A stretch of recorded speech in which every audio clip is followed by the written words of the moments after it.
تخيل إن فاتورة الكهرباء اللي شايل همها دي حلها في جهاز أصغر من كف إيدك وتكلفته 25 جنيه بس. لا ومش بس كده، ده أنت ممكن تمون الموتوسيكل بتاعك والعربية بمياه من الحنفية بدل البنزين اللي سعره كل يوم بحال. أصل ابن المنوفية عمل اختراعين مفيش زيهم وحل مشكلة البنزين والكهرباء كمان. بس إيه تفاصيل اختراعاته دي؟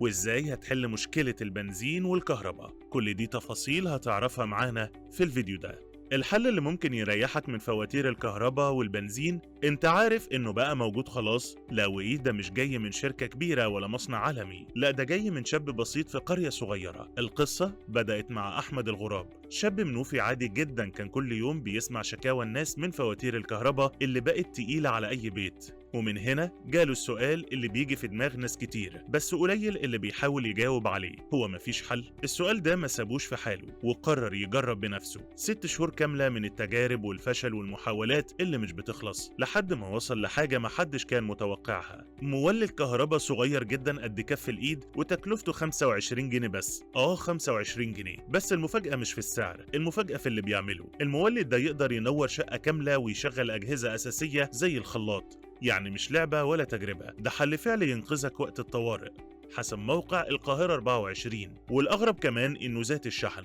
تقدر تشحن بيه بطارية موتوسيكل في حوالي 10 دقايق، ومع شوية تطوير ممكن يوصل يشحن بطارية عربية كمان. وعلى حسب موقع بصراحة أحمد شايف إن ده لسه البداية، وخطته إنه يكبر المولد ويطوره لحد ما يشغل التلاجة والتكييف ويبقى بديل حقيقي للكهرباء في البيوت. بس المفاجأة الأكبر لسه جاية. أحمد ما وقفش عند كده وعمل اختراع بره الصندوق حرفيا، إنه يستغني عن البنزين تماما ويلاقي بديل ليه. ومن هنا بدأ تجربة جديدة خالص، فكرة تشغيل الموتوسيكل بالمية. وفعلا جاب مياه وحط عليها مواد معينة تعمل تفاعل يطلع غاز يقدر يحرك الموتوسيكل، وجرب بنفسه أكتر من مرة وعلى أكتر من نوع وفعلا نجحت، لدرجة انه عمل 3 موتوسيكلات شغالين بالطريقة دي. والاغرب انه فك الموتور جزء جزء علشان يتأكد ان مفيش ضرر وما لقاش اي تأثير سلبي. ورغم كده ناس كتير ما صدقتش الفكرة لاننا متعودين ان البنزين هو الاساس، لكن الحقيقة ان الفكرة دي اتكلمت عنها ابحاث قبل كده، والفرق ان احمد قدر يطبقها على ارض الواقع. وده مش اول انجاز ليه. من حوالي 4 سنين